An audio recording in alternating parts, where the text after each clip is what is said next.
Okay. Hello, my name's Janelle, and I want to introduce you to the Ancient Wisdom Healing Team.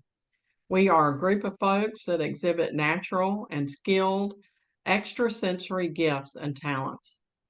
We use the abilities to guide you through to take agency over your health so that you can move forward into a healthy and thriving future. Today's guest is Catherine Denton. And Kathy and I met many years ago, and we just immediately knew that we had known each other forever and connected and have a lot of the same talents and um, beliefs. And so I want to introduce you to her and welcome Kathy. How Hi. are you doing today? Hey, Janelle. It's really great to be with you. Thank you for having me. I wanted to ask you some questions that would have us know you a little bit better and what you bring forward and what your purpose is. And wanted to ask you some things that have been on the hearts and minds of a lot of people right now. Right. The planet really needs our abilities. And so I wanted to ask you a few questions, kind of bring forward how it is you can help everybody. Okay. So, in the pain, emotional or physical, how do you feel like that you can help people to alleviate some of that? Well, I am an encourager. I can see people's strengths and challenges, and I can show them how things are connected in their life and a way forward. People need to know how amazing they are. So I help them see that. But I've been a Reiki master since 2012, an intuitive reader for a while. I've done ceremonies and rituals for various occasions, like memorial services, house clearings, dedications, done full moon rituals and ceremonies for opening events. I write nonfiction articles, and I also write fiction stories that usually have a deeper meaning and publish these on my blog that's on our website and also on Substack now. Um, I've written my memoir, Metaphysical Girl, How I Recovered My Mental Health, and it's available on our website store. And in 2020, I discovered that I could paint with under the tutelage of my mother-in-law, and you could see some of the paintings behind me here on the screen. So, but I create digital products from these, and I make blank note cards of these pictures. They're also listed on our website store. I plan on making audio recordings of my writings and creating longer meditation recordings for use in deepening a person's meditation practice. Good, good. That's a lot. Yeah. It's incredible. Um, and in using your training and your modalities, how do you use these to help people? Well, a lot of my clients in the past have been of an age when they question their purpose and their life's direction. Some even question their existence. I mean, let's just face that. That's people really get down and they wonder, should I even be here? Not, what can I do, but should I be here? So I help them Don't you? discover who they are and why they're here. In my writings, I introduce thoughts that may lead to new perceptions for folks. I have discovered that people don't want to be the only one with their darkness. I show them what they feel is, universal, and it can be overcome if they change their perception of the reality they are currently experiencing. We all need that, don't we? Yeah. Especially in this day and time. Yes. Um, Having that in mind, do you feel like certain issues today keep seeing over and over again? And what have you seen that you think is relative? Yeah. I've used Reiki for cancer patients to get through their chemotherapy and keep their immune systems up so they can continue their treatment. But I mostly give them space to talk about death Many folks going through the medical system don't get to voice their concerns in that realm. So I give them an opportunity to, to look at that darkness, to actually voice that. We need to be able to voice the fears that we have so that we can dissipate that. And then you can embrace the light after you've acknowledged, what you're feeling. In the readings that I've had, people usually want to know if they're on the right path or even which path to take. So I help them by showing them what they're doing right for themselves. And then I encourage them to take action in that direction. It's kind of like Bashar, the channel, Daryl Anka, I believe his name. He channels Bashar, and Bashar is always saying, look for your highest excitement. So I think that's something that people need to realize that they have the agency to do. So I encourage them to take that kind of action. Now, after you have a session with someone, do they report back to you kind of how they're feeling, or do you get any feedback that you could share with us? Sure, yeah. When I was doing a lot of Reiki and stuff, people were feeling more peace. They were feeling relaxed. A lot of people felt hopeful.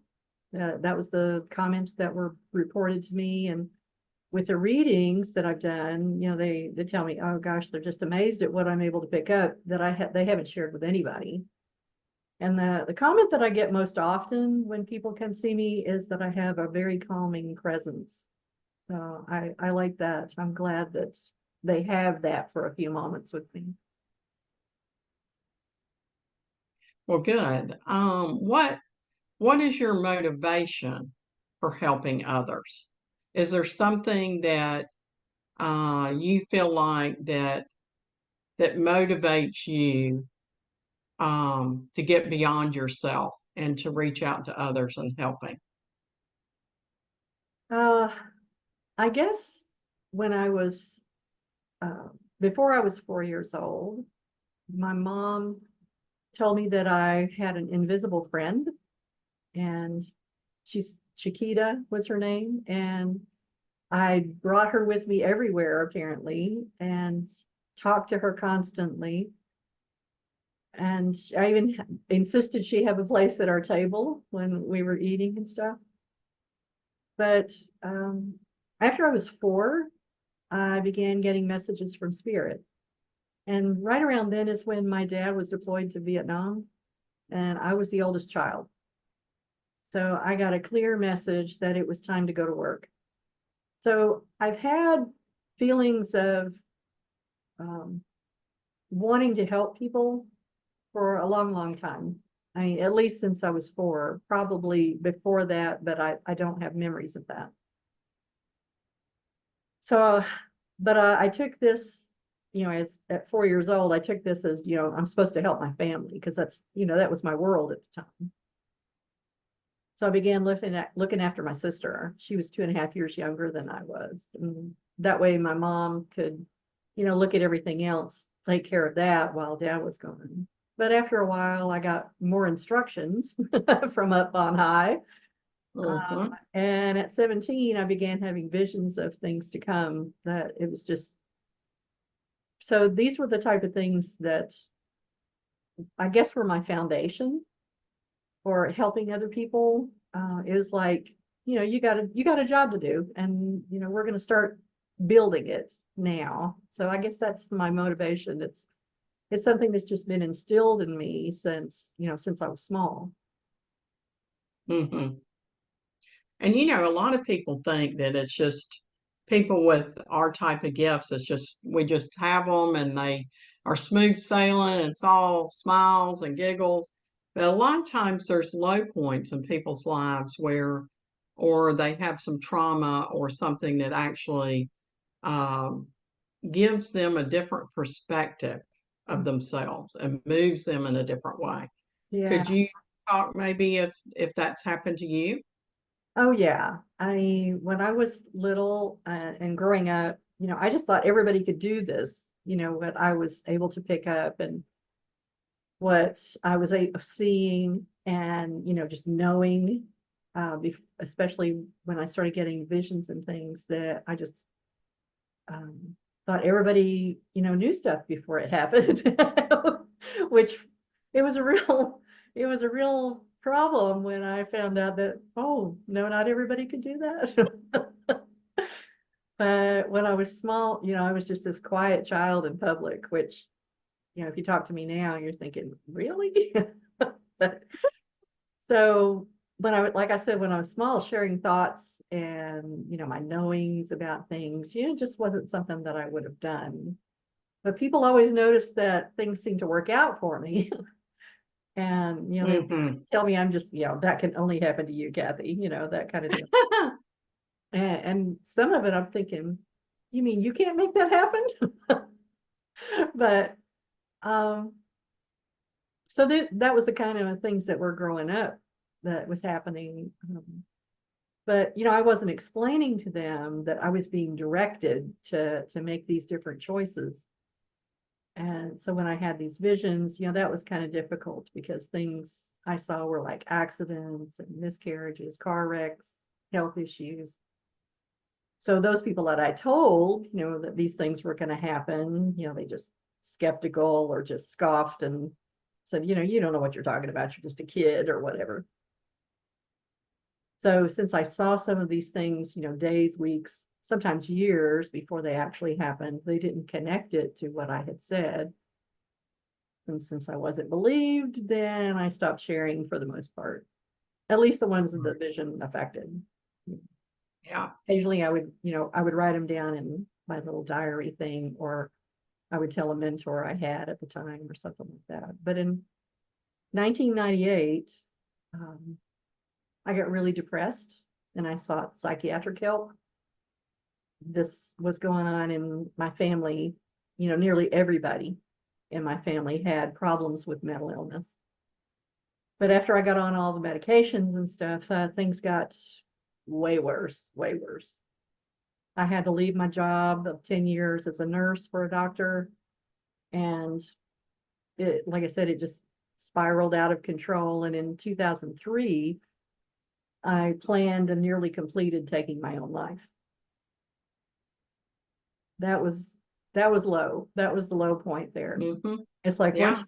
once you get to where you want to die, it's like, okay, how much worse can it get without actually doing it? And from that point, I guess I felt a bit of hope, or let me say this, at least I was reluctant to, at least I had the reluctant motivation to stick it out a bit longer. Mm-hmm. We'll say that. Yeah. Uh, Yeah. and in 2005, I actively began searching for a way out of that pain. And I even told my therapist, I felt like I was cramming for a test, because I was just looking and researching all the time. It was a really long, hard, bumpy road to find my Mm-hmm. way out of that abyss. I got off all of the psych meds in 2011, so I was on them for like 13 years. And Mm-hmm. it was bad. And then I got finally off all of the rest of the prescriptions that those psych meds caused me to be on in 2023. So I just got off the last one. That's Okay. a major thing for me. Yeah. And a lot of people really can identify with that.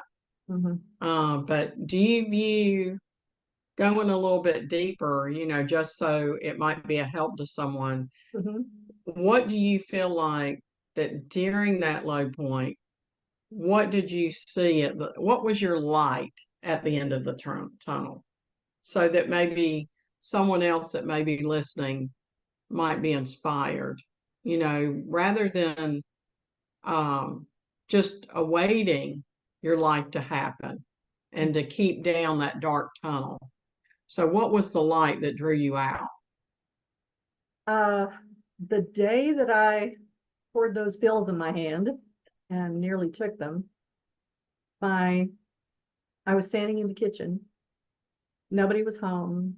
I was here by myself, and it was a Sunday afternoon.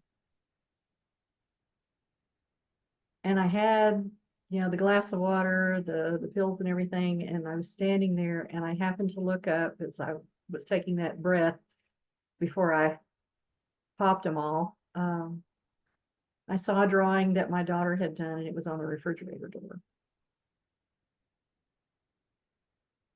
And I just stood there, and Mm-hmm. it was like, how can I leave her? Mm-hmm. How can I do that? She was having some problems. Um, and I thought, my husband, he worked 7 days a week, trying to take care of us because, I was useless at that point. I mean, Mm-hmm. absolutely useless. And I thought, he's not going to be able to do the things that she needs. So I stood there a moment and just started crying. So I poured all the pills back into the bottle and put the glass down. And I called a suicide prevention hotline that because I had been in the hospital a previous time before that. And they had given me a little card with the number on it and stuff that was stuck to the refrigerator. Strangely enough, right next to her little drawing. And I called the number, and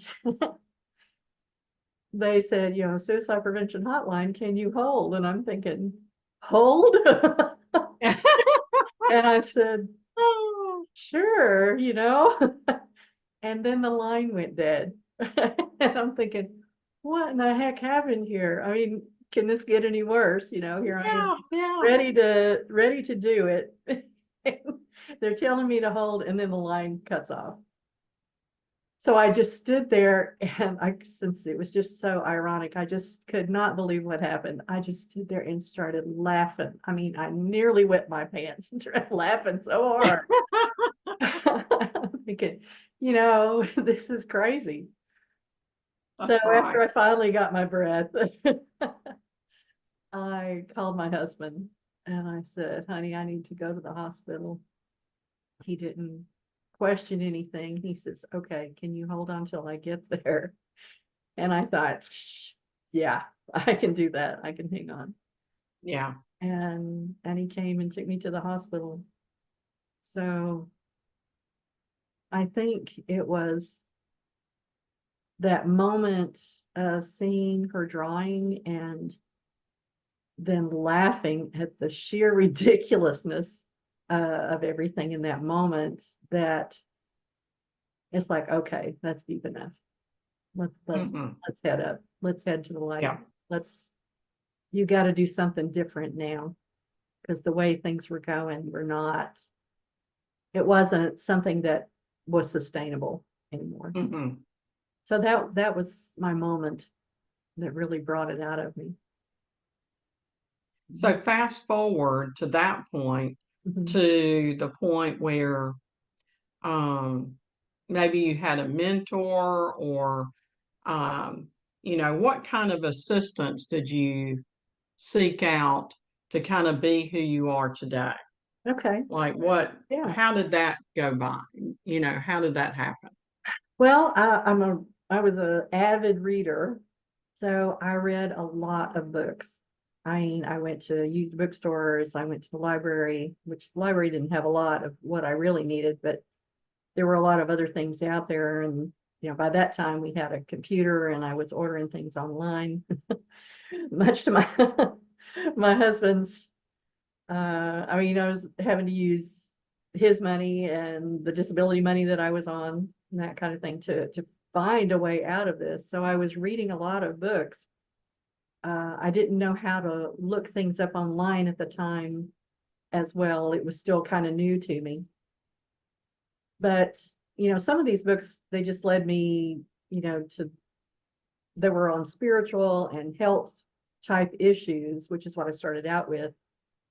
And then those led me to, more historical stuff, and then financial things and political material. And it was just crazy. I had no idea that things were so connected, and how it just led one into the other. And it's like, what the heck? I just was really led into a real rabbit hole there.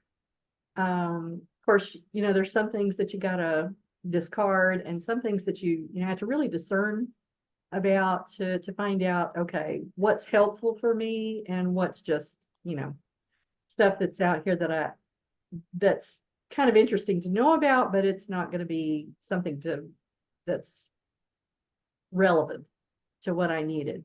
Yeah, so just a discernment there. Yeah, yeah. Yeah. So I had to do Yeah. that. So after a while, after I had read enough, I found out that you could find out more by taking some classes and stuff. So I decided to pursue classes through the University of Metaphysical Science, which was in California. And I did this online. I figured that out by that time. So that was like 2006 or so or seven, I guess it's 2007 when I was really actively looking for a place to find some classes. And that one really stood out for me. So that's the one I went to. But like I said, it was all online. And they told me that I could, finish this school in about 2 years. And I'm thinking, because I was looking over the curriculum and I'm thinking, that's an awful lot of stuff to do in 2 years. And I was still on a lot of heavy medication. I was still working through a lot of shadow stuff at that time. So it took me 7 years to finish this school. Oh, wow. But I learned about, the laws of the universe, various faith traditions, how to do shadow work, that kind of thing, past life regressions, really deep meditations. I mean, there were 88 classes at this school. Oh, wow. And I had a lot of papers to write. I had a lot of projects that I had to do. So it was a lot of work. And especially, when half the time you just wanted to go back to bed because of the medications I was on. But it was truly amazing. I mean, the more I was learning, the more I was actually trying to embody a lot of these teachings.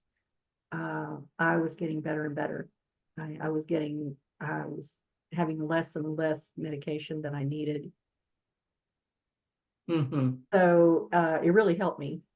But, along with that, I had several mentors because since I needed so much help to get off of the medications, and then, it was just a lot of early childhood trauma that I had to get over. I really went to see a lot of healers that were local here, and they helped me. They taught me a lot. Taught me about sound and frequency healing, trance healing, using essential oils, just a lot of different stuff that really helped. And I have to say the sound healing for me did the most good. So that really got me off of a lot of stuff because it just rewired my brain. It just rewired my thinking. So, but I'm still learning. There's still a lot to learn about stuff. So I'm scheduled to take some more classes in October at Delphi University. It's in North Georgia. The previous school, the University of Metaphysical Science, that gave me a doctorate in metaphysics and a master's in divinity. So when I finished that program in 2014, after I did that, then I started working in the community. I was a suicide prevention trainer. I was using my family story as an example for that. I've spoken at various mental health events, churches, community gatherings regarding my story and holistic health, that kind of deal. So yeah, I had a lot of help. But it was amazing how all of it just kind of fell into place. It was like, okay, I used this avenue, what's the next one that it just kind of stepped forward for me. It was so amazing how everything just sort of unfolded as I needed it. So yeah, I had a lot of help. Yeah. Well, kind of pushing forward Mhm. um, to present day. Okay. How do you feel about the world now? Everybody's kind of unsure about things, but what is your view of the world at this point? Lots going on. I follow a lot of astrology things and um, channeled messages from folks, but I also just kind of look at patterns that are going on. Since I've read a lot of history books and things, it's Hmm. like, oh goodness, this is just like, so and so that happened in the past. And you can kind of predict from there, how things are going to unfold. Of course, you're using modern technology and whatever that's into the mix. And then you look at the astrology of stuff, and it's like, oh, these are cycles here that are Yeah. measurable. And you might not predict the specific events, but you can kind of tell the overall view of how things are going. So yeah, that's kind of how I look at things. I just look for patterns. I did this Hmm. in my own life. Um, I had read a book about it was called Fractal Time from Greg Braden. And he was talking about how, cycles of time. And he says, you can also do this with your own life. And that was one of the things that I did. I just went back through my whole life, everything that I could remember. Of course, writing my book kind of helped me get the dates and everything correct. So I just wrote all these things down, and then I started marking when I would get sick, when I would go to school, when I would move, when, major things happened in my life. And it really was a pattern. I was just so amazed at how that was. And it's like, okay, you can kind of predict that, okay, this year or whatever, I'm going to have some sort of health event. How can I minimize the damage from that? So it's not Hmm. like you can really stop the pattern, but you can minimize things and redirect it. So Right, that's right. that's what I found. That's how I kind of look at the world now. Um, so you can minimize the damage that it's going to do. You can acknowledge, whatever pattern is happening, and then redirect it to something that's more helpful. Yeah. Now the kind of the consciousness of the world right now. Do Mhm. you feel like that there's issues that you're seeing now from people that they're coming to you for help that maybe weren't so much in the past, or do you feel like that that they're more anxious or more have more anxiety, that kind of thing, or there are certain issues that you're seeing most recently? Yeah. Since I've been doing this, I think it seems people are afraid of dying before they can figure out their life. Hmm. Most people that come to me with health challenges, and that's what brings them in. But then I show them that there are other things contributing to their health and their well-being in general that maybe they hadn't considered. Some of the things could be, allowing family or friends to be overly critical of them, pushing the Hmm. boundaries. Or maybe they Right. don't have any boundaries at all, and they're just so open, they want to be kind to Hmm. everybody, and they don't have any self-respect and Hmm. teach others how to respect them. And let's like, but I'm a giver, is how they usually tell me. And I says, yeah, you can give, but you can't give from nothing. You've got Yeah. to have a full cup too. And Yeah. then there's other things like, maybe they have unforgiveness that's holding them in resentment or shame. To forgive is huge. I mean, that is absolutely huge. Um, to forgive somebody, it allows you to let go of the hold the other person keeps in your head and your heart. To Hmm. hold forgiveness, it's like stabbing yourself with, expecting the other person to die. Uh, Right. it's a lot of useless energy that doesn't do what you think it's doing. Right. Right. So I totally agree. I'm reminded of that a lot of us are very sensitive and take on other people and Mhm. pathically take on other people's stuff, Yeah. and we bring forth that stuff like a bag on our back. And I'm reminded sometimes lately of just saving something for yourself. Yeah. Always save something for yourself. Save that time. And we talk a lot about self-care, but a lot of people don't know where to start with self-care Yeah. Yeah. and how that looks, what that looks like. But if you tell someone to save back something every day just for yourself, they can kind of understand that Yeah. and use that. And so I like that. I like that. Yeah. And so keeping kind of the idea of where we are in the world and the vibration of the world right now and the things that we're combating, do you have hope for mankind? Oh, yeah. Oh, yes. Yes, yes, yes. I think more and more people are seeking answers when before they allowed others to just dictate their choices. You know, they have this their health and their life and all of this that they just outsourced to others Mm-hmm. to make those decisions. And, you know, for all its issues, the internet has really leveled the playing field in that area so that anyone can be an expert on themselves. You know, I'm not talking about, you know, practicing medicine out there or anything like that. I'm talking about being an expert Right. on you, without Mm-hmm. totally relying on an outside authority to dictate what's, you know, good or bad for you. It's amazing how there's so much stuff out there. And like I said before, you need to be discerning about things, but you know, your body keeps the score. Your body tells you if you're listening Mm-hmm.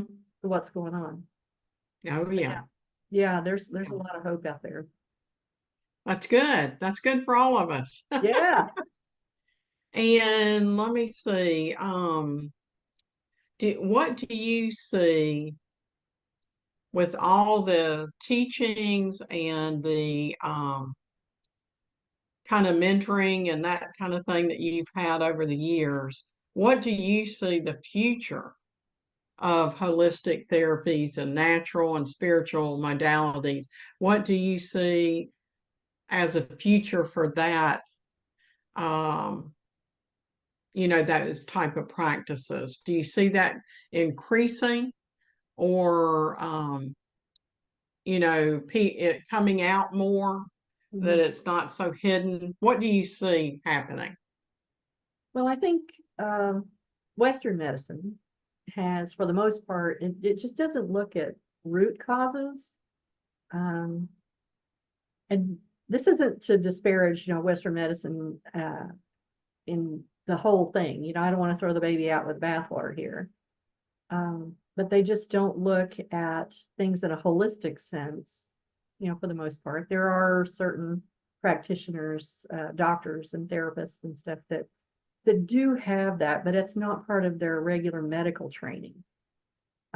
They usually find that and augment it, you know, with their own practices and stuff. They find it on their own, but they don't look at things in a holistic sense, such as including your emotional health, your beliefs about things, the spiritual aspect of a person. Whereas natural and holistic medicine looks at the whole person. Now you do have to, Mm-hmm. you know, be discerning about your practitioner and find, you know, find one that resonates with you. But, you know, for the most part, people want to be seen. They want to be Mm-hmm. understood. Um, and so more and more folks are seeking those experiences, and they're more willing to take the responsibility for their own part in their health. It's not like it used to be, especially, you know, I keep pointing to 2020 when, you know, everything kind of got shut down and you were left on your own for a lot of things. You know, you couldn't go to your doctor when you wanted to. You couldn't go to hospitals when you needed to. You had to find another way to do it. So, you know, people taking responsibility was just sort of forced on them to start with. But now I think there's more and more people that are willingly taking that on. Mm-hmm. And in the I future, agree. Yeah, in the future, I think, it's, and I think it's happening now, it's areas of Western medicine, especially emergency room services, diagnostic technology, lots of other little areas like that. I think they're going to be joining hands with the holistic or natural means so that health is within reach for a lot more people, for anyone wanting it that wants to go down that path. I think it's going to be a lot more accessible. So yeah, I think they're going to start holding hands there and joining joining up the best parts of each one. Yeah. So, like me, I've had a lifetime where I felt like from the earliest memories, I knew I was different or had abilities, and so this is a whole lifetime. Mm-hmm. Um, and I feel like that there's many people coming out now Mm-hmm. and this present time, which also have abilities that maybe are new to them. Yeah. So for those people that are just now figuring out, oh, I have abilities, or I'm intuitive, or I've got a healing ability, or just new Mm-hmm. and starting their path, what advice do you give to those people that maybe didn't know since 4 years old that they had abilities? What if they're a late bloomer? What Oh what do you yeah. say to them? Oh goodness, yes. Yeah, I've met a lot of people that have just recently woke up to some of these things. So my suggestions would be to read or, audiobooks. Those are good. To seek out, some teachers and mentors. And, it doesn't have to be in person if that's not something that, in your own area where you're at. It can be I was talking to a person the other day, University of YouTube is great. You can find just Yeah. anybody on there. And you find people who you resonate with and just seek out their stuff. And you don't have to follow them forever. You follow, Mm-hmm. whatever it is, until it doesn't work for you anymore, that you feel like you've gotten what you need from them, and then go on to the next person. Mm-hmm. They're on YouTube, they're not going to know. And they're Yeah. going to have Yeah. their feelings hurt. They've had to do the same things. So, I would say, learn some stuff. Seek out the teachers, the mentors, the YouTube videos, the whatever it is that feeds you and gives you some information. And then, once you've kind of got a little bit of knowledge under your belt as far as what's out there, listen to your body and your heart.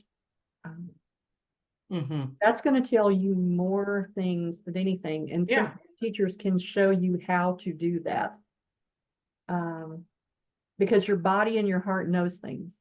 Mm-hmm. You're waking up to your spiritual gifts in this time and age. You're probably getting it from your body, and it may not, you may think it's in your mind, but it's not. It's here in this body that you're It's in. kind of a resonating. What Yeah, resonates with you? yeah, yeah. So if you just listen to that Mm-hmm.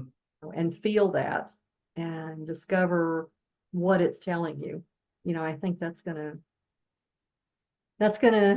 give you a lot of information that's relevant for you.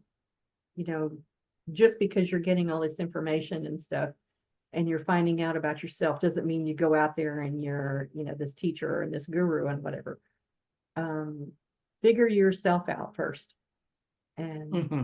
and then if you feel called after a while, then, get yourself out there and show others. You can, tell others about your path. That's totally, totally good. Right. Because a lot of people are, they're newbies and they Yeah. need to know how things go, what's normal, we'll say, Yeah. Yeah. for somebody on this path, and as far as timing and stuff. But yeah, those are the things I would say. Learn and get to know yourself. Yeah. Mm-hmm. Now, how is it that someone can reach you or book an appointment? how do they get more information about what you can do for them? Yeah, you can find me on our website, wisdomhealingtree.com. We have several social media sites that you can get a hold of us to. Um, yeah, and there's a page that has lists all of the services and stuff that we provide. I'm listed on there as well. So yeah, just check us out and see what resonates for you. And if nothing does, then that's fine. But be sure and check us out, and that way you'll have the information if nothing else. Yeah. Hmm. Well, thank you for telling everybody a little bit about yourself and what you can do. Yeah.